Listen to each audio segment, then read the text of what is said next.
I'm going to divorce a sick, poor person and live for myself and my new family from now on. Eric said what he wanted to say and stood up satisfied. But I didn't understand what he meant, so I asked him again. To that, Eric pushed a crumpled divorce paper at me. I was furious, but strangely calm. The only good thing about you is that you're understanding. However, I suppressed my anger and wrote the divorce papers for him, and that's what Eric said. I'm not strangely sad about the divorce. I'm finally free from Eric. But that's separate from the anger. I can't forgive this betrayal, and on the day of my discharge from the hospital, I was going to do something. My name is Jenny Hansen. I married Eric, who is 4 years younger, and this year marks our 30th anniversary. We got married young, Eric at 20 and I at 24. In what's called a shotgun marriage because I got pregnant with our eldest son, Aaron. It's not so unusual now, but back then, getting pregnant before marriage wasn't common.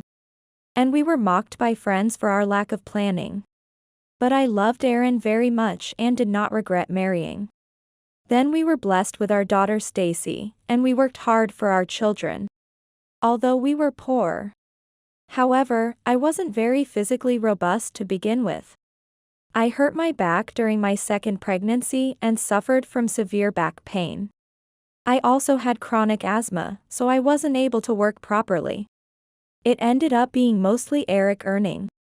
But I occasionally worked part-time and managed our family of 4 with the money I had saved from my single days. But Eric constantly complained about our situation. We're poor because you can't work. I didn't talk back when he said that, I just endured it. Eric's salary, my part-time income, and my savings. I bore a bigger burden, but I thought it was wrong to say that because we were family. So I apologized, I'm sorry. I'm trying to save on groceries. We're poor because of you, so get your parents to do something about it. True to his words, I had borrowed money from my parents. I felt pathetic, but my parents lent me money without asking any questions. But Eric, knowing this, never once thanked my parents. Eric is working hard outside, so you mustn't forget to appreciate that. Honestly, I was angry at times. But I protected my family in my own way with my mother's words and love. However, Eric was not a deeply affectionate father to the children. Eric became a father around 20. His peers were out playing every day. He seemed to have no sense of responsibility because he had a young family at home and played as if he were single. He often went out drinking with friends after work.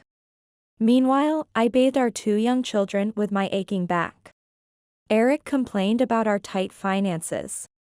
But he didn't help with saving and was the one spending money. Of course, I had complaints. But if enduring myself meant happiness and harmony for my family, there was no need to stir up trouble. That's how we managed as a couple. As we aged, his playing around settled down somewhat, but then other problems arose. Eric was serious at work but not very good at it, so his career advancement was slower than others. As the children grew and needed school fees, Eric's salary alone couldn't afford their education. Mom, you should really tell Dad off more. He's not advancing in his job. He's always out drinking, and he's just too selfish. Even Stacy, who was a middle school student at the time, would say such things to Eric. However, I just laughed at those words. But, your dad goes to work seriously every day, without ever taking a dishonest day off. Sure, I wish he would get promoted, but that can't be helped. I can't say anything more than that. I made sure to remind our children not to forget their respect for their father. But middle schoolers are no longer little children. As they grew, they started to see the reality rather than the excuses I made. No matter how much I tried to cover for Eric, the children had already lost their patience with their father. However, he himself was unaware of this. I work for Aaron and Stacy, so make sure you study hard to show your gratitude. At home, Eric would drink in the evening and boast about being the breadwinner, bragging to Aaron and Stacy about how hard he works at his job. Moreover, he did not limit this to home, he also boasted at his company. He would tell his bosses and colleagues, unsolicited, that my children and wife respect me, and I work for my children's school fees. One day, out of the blue, Eric said this to me. This Sunday, 5 people from work are coming over to our house. Apparently, he had invited his boss, colleagues, and juniors to show off our happy family life. I was surprised by the sudden news. If 5 guests were coming, I needed to prepare a substantial amount of food. Of course, cleaning was necessary, but I also had to prepare guest dishes. It's this Sunday, he said so easily, but today was already Thursday night. And he should know that I have to drive Aaron to his club activities on Saturday. This is so sudden. And on Saturday, I blurted out. But Eric frowned at my words and said, "It's Aaron's transport, right?" I know. That's why I chose Sunday, as if he had no remorse.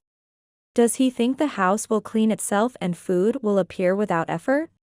I was astonished, but since it was already promised, there was nothing I could do.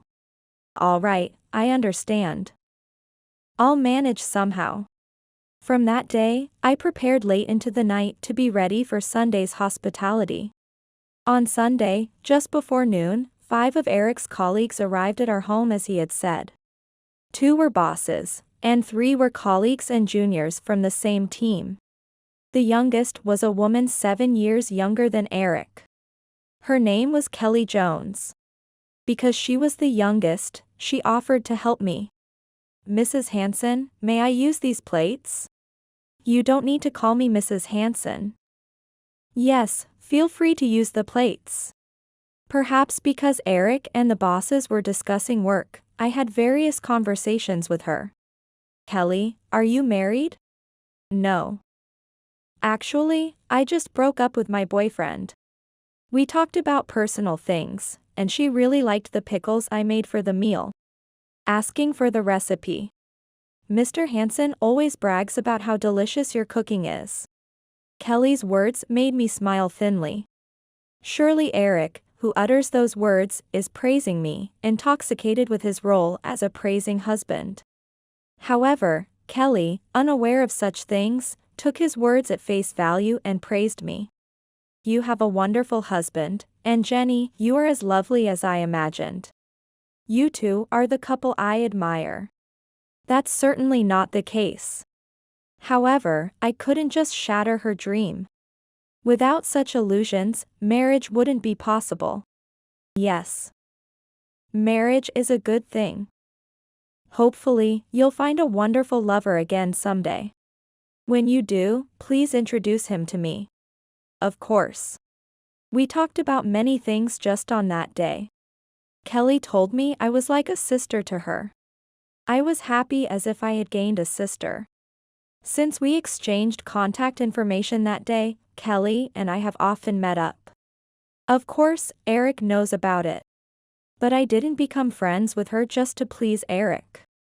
Yet, as if he believes he is the center of the world. Eric told me, "Make sure to say good things about me, huh?" Despite our age difference, Kelly and I became close friends. She even introduced me to a real boyfriend, and she cried in front of me when they broke up. Though we are nearly a generation apart, Kelly and I get along very well. And I truly hope she finds happiness. However, she has not been lucky in finding a good match, and she has turned 43. I am now 54 myself. Both of our children have graduated from college and left home. What has my life been about? I worked for the kids, the money got eaten up. And now I have to sacrifice myself to support an old woman who can't work. Eric started complaining like this on every occasion. While he used to say it was all for the kids. It seems he cannot truly appreciate the real happiness of the children having flown the nest. Since he was only putting on a show for himself. He probably feels dissatisfied because there is no visible return. I think he is truly pitiable. Even now, he puts on a good face outside, but at home, it's a different story. Does he think he's so great just because he works, or does he just want to be praised? I often say, I'm grateful, and it's not a lie, but I'm fed up with Eric's ingratitude. Honestly, now that the children are independent, I wonder if I have to stay with this man. But I can't discuss it with my elderly parents. And for Kelly, who wants to get married, it would seem like a luxurious problem. In the end, I kept these feelings to myself without telling anyone. It was a day as summer approached. My back pain worsened, and I finally decided to undergo surgery. The air quality had also deteriorated recently, worsening my asthma. Every cough sent sharp pains through my back. The back pain and asthma were dragging each other down, making daily life unbearable. So I finally opted for surgery. Well then, I'm off. On the day of my hospitalization, Eric didn't even see me off as I left the house with a big bag. I went straight to the hospital and completed the admission process alone. Later, the children came to visit. Aaron and Stacy listened carefully to the doctor's explanation about the surgery and the prognosis. I am truly grateful for that. The surgery, which required general anesthesia, took 3 hours but was successfully completed. I would need to stay in the hospital for about a month, during which Aaron and Stacy offered to take care of me during my hospitalization. Although it was a burden on the children, hospital life allowed me to rest both my body and mind quite comfortably compared to home. Yet, I still worry about Eric, despite him being such a husband. I wonder if your father is all right? He hasn't come at all.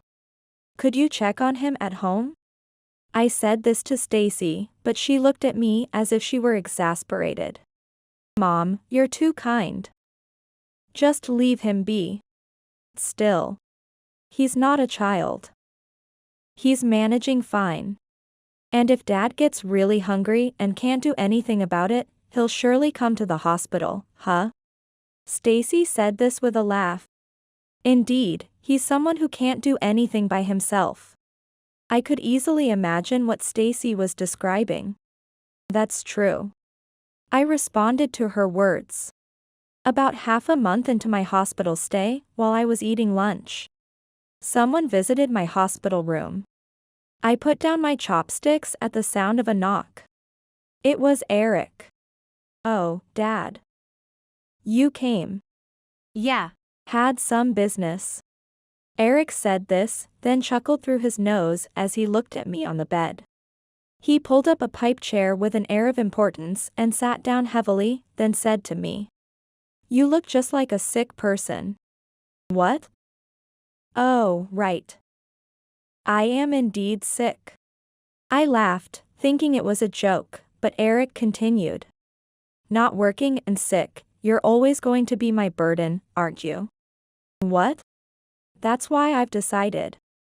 I'm going to divorce a sick, poor person and live for myself and my new family from now on. Eric said what he wanted to say and stood up satisfied. Divorce? A new family? What do you mean? I was more confused than shocked, so I asked Eric again. She's pregnant. So, I've decided to marry her. That's why, please sign the divorce papers. Then, Eric took out a folded divorce paper from his back pocket, unfolded it, and handed it to me. Seeing the crumpled paper, I finally caught up with what was happening.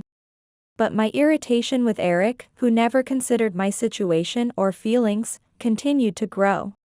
All this time, I had endured without saying anything, even wanting a divorce. But to be discarded like this, he truly was a devil in disguise. I hadn't realized Eric was cheating, and how foolish I was to have worried about him. I understand.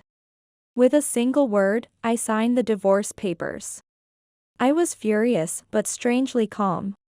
The only good thing about you is your understanding. But as I suppressed my anger and filled out the divorce papers, That's what Eric said. After he left, tears started to flow from my eyes. But this was not out of sadness. It was the first time I had tears coming out of anger. A few days later, as usual, Stacy and Aaron came to see me at the hospital. And I told them about Eric's actions. Unbelievable. That old jerk. I agree with the divorce, but that's really the lowest of the low. Such a person isn't even human. It's embarrassing that our father is such a man. Both were more furious than I was, especially Stacy, who, like me previously, cried tears of anger. Anyway, Mom, don't worry about anything. Stacy and I are here for you. Thank you. Aaron said calmly, comforting me. But strangely, I wasn't sad. I was finally free from Eric. But the anger was different. I could never forgive this betrayal. After all, Eric only visited the hospital that one time. I faced my discharge day. After leaving the hospital, I would stay at Stacy's apartment, where she lives alone. I needed to go back home to pick up some stuff, so Aaron would drive me. Everything was settled, and just as Aaron was about to pick up my luggage, my phone rang. Oh, wait. It's a call. I was in an area where I could take calls, so I answered right there. The caller ID showed it was Kelly. Right, I needed to tell Kelly about the divorce. Thinking this, I answered the call. Hello? Jenny? I thought you might be getting discharged about now, so I called. Oh, that's right. I was discharged safely today. Thanks for calling. Kelly responded with a cheerful voice. I should be the one thanking you. Thank you for divorcing Eric. What? I was stunned by what I heard from Kelly on the other end. Why did she already know about it? And why was she thanking me for it? Had Kelly ever called my husband Eric before? All the questions flooding my mind were answered by Kelly's next words. From now on, leave Eric to me. The three of us, with the baby coming, will be happy. My hand holding the smartphone trembled. Aaron looked at me curiously, but I couldn't hide my anger. Even so, this is a public place. Without letting my anger explode, I muttered softly. Kelly. So you were the affair partner. An affair? Eric told me that his marriage with you had already failed. And that I'm practically his real wife. I don't want to hear those excuses, let's all sit down and talk about this once. Why do we need that when it's over between you two? Anyway, I have to get back to work. Eric asked me to do something, and I'll contact you later. Kelly then hung up the phone. Aaron, who had overheard my phone call, stood there in disbelief. Of course, Aaron knew Kelly well since she had visited our house and even played with him. He must be shocked too. I can't forgive those two. That's just too low. Aaron, please take me to your father's workplace.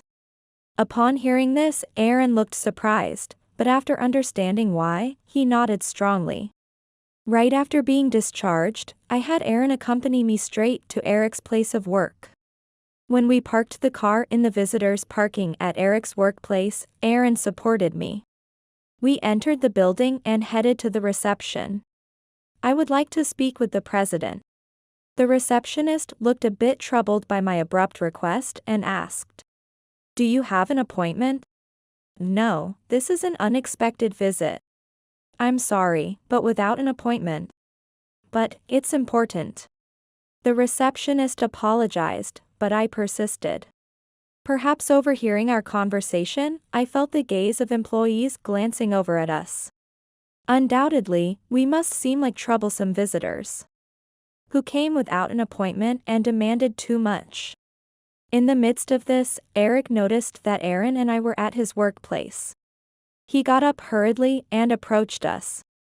What are you doing here? Hello, we came to talk to the president. To the president. Eric was clearly flustered. probably thinking I was about to expose his affair with his subordinate, Kelly. Calm down, let's go outside and talk. Saying this, he urged us to step outside. It's none of your business, Dad. Stay out of it. It is my business.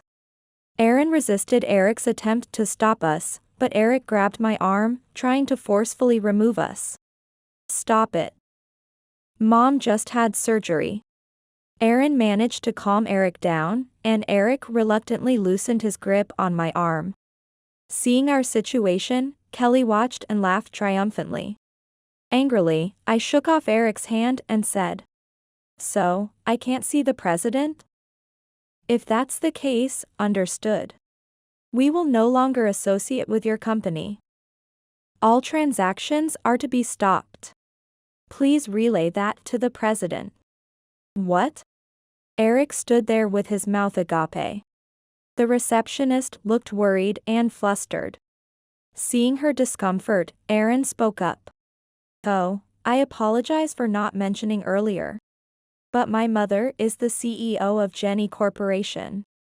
All the system-related matters here are handled by her company, so she should be able to explain." Hearing this, the receptionist hurriedly said, "Oh. I will check if the president has time. Please wait a moment." I didn't intend to make her feel uneasy, but I couldn't help it. More importantly, Eric stood next to me, his face pale with worry. "What are you talking about?" "The president." Yes, surprised now? I was appalled that he truly didn't know. Beside me, Aaron was laughing at Eric's reaction. I had started my own company before the children entered middle school. There was no way we could afford their school fees. Life was tough. Plus, I was unwell and couldn't go out to work. That's when I decided to work from home, believing that the era of the internet was coming. I first attended a 3-month free computer class hosted by the city. There, I met an elderly man who would later become my business partner, Robert. He had been a banker dealing with investments. He came to learn the basics of computers, because he believed that transactions would mostly move online in the future.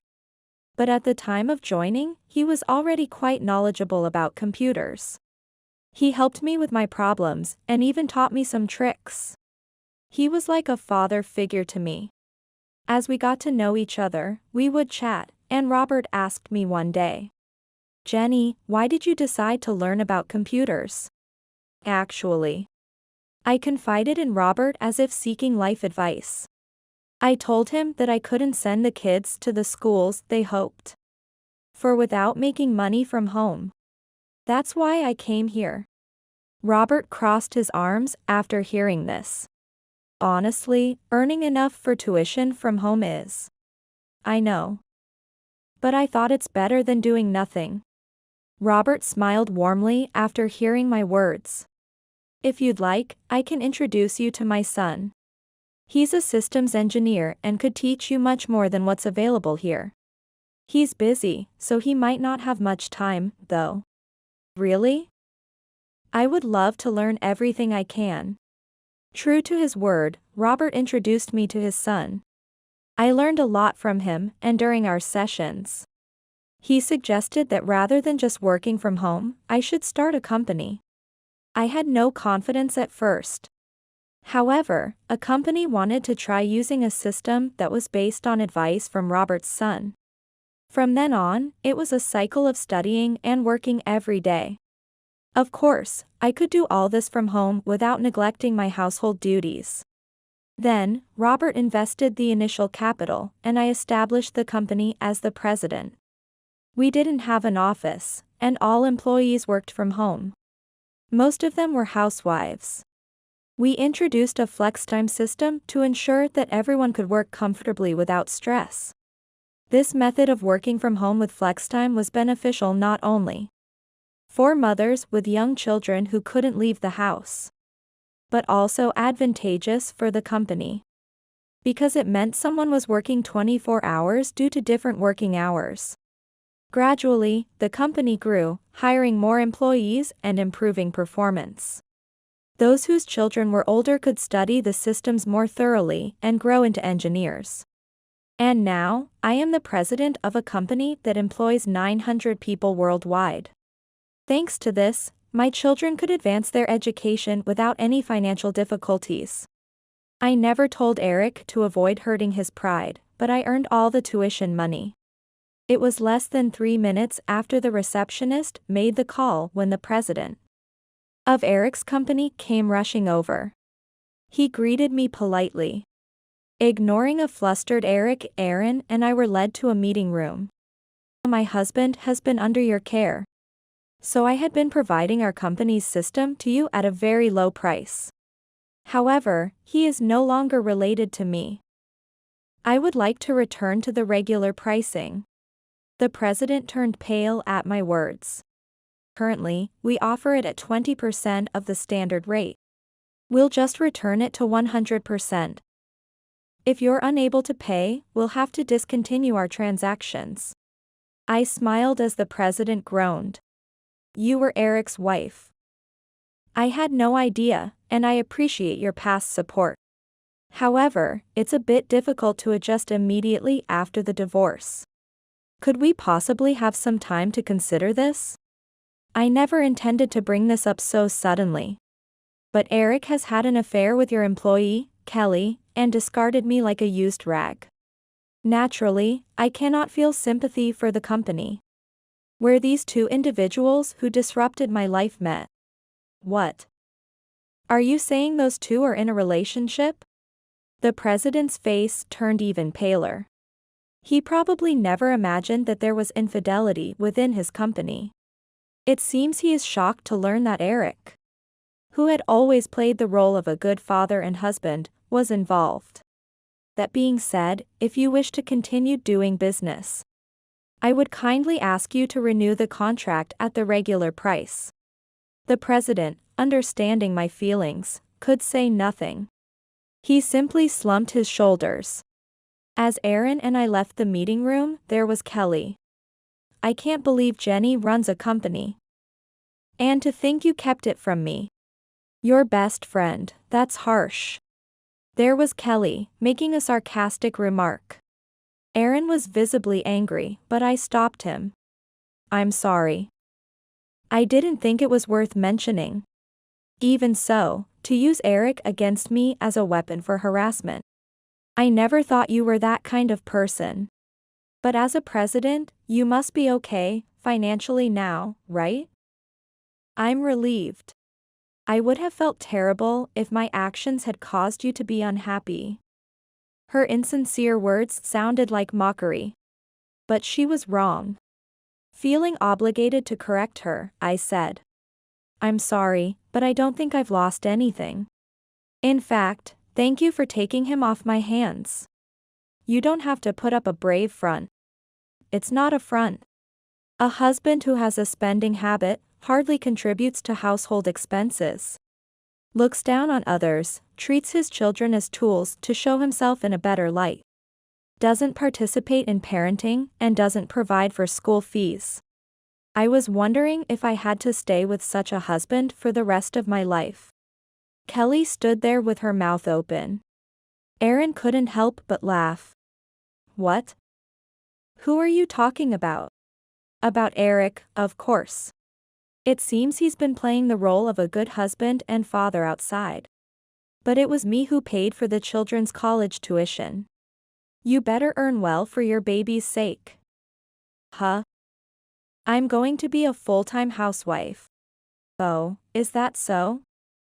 It's unfortunate for the baby then. But I guess high school might be tough? Better start saving now. Kelly, unable to accept the truth about Eric, muttered in conflict and became flustered. Being pregnant, she probably wasn't emotionally stable. I felt sorry for confronting her with reality at such a time. But after all, she was the one who started the conflict, and I hadn't lied about anything. Well then, take care. I truly wish you happiness. I smiled warmly and left Kelly there, supported by Aaron as we left the company. My wish for her happiness contained neither lies nor sarcasm. I genuinely hoped that Kelly, my former best friend who so desperately wanted to be happy, would indeed find it. Whether she could find happiness with Eric, I didn't know. Eventually, the president apologized for any discomfort caused by his employee. No need for you, Mr. President, to apologize. It's not your fault, it's those two. But I no longer have a reason to offer discounts, so I simply proposed the regular price. The president responded, "You're right," and agreed to a new contract at the regular price. Although it may no longer concern you, Ms. Hansen. Eric Hansen has been given a pay cut for getting involved with a subordinate. He has a new family, but I hope he does not repeat the same mistake. The president informed me apologetically. I felt slightly relieved hearing about Eric's penalty. Despite his high salary, a pay cut would make life difficult. But my feelings of anger had vanished, replaced only by pity. Yes, I hope Mr. Hansen and Ms. Jones find happiness. The president smiled wryly in response. They have already been fighting. Kelly has returned to her parents' home and is on leave from work. Apparently, she's claiming she was tricked into a fraudulent marriage. Oh. It might just be her temporary anxiety due to pregnancy. I responded with a polite laugh. If so, that would be good, but whether they would find happiness together remained uncertain. I could easily imagine Kelly becoming a single mother and Eric becoming a poor, lonely old man. After that, I moved in with Stacy. Within a year, Stacy was engaged. I gifted her a duplex as a wedding present. And we started living together in the new house. With no need to think about Eric, I could focus more on my work. The company gradually began to generate significant profits. And I lived without financial worries, something that had once seemed impossible. Soon, I would become a grandmother. With more hope and happiness than fears for my retirement, I look forward to the future.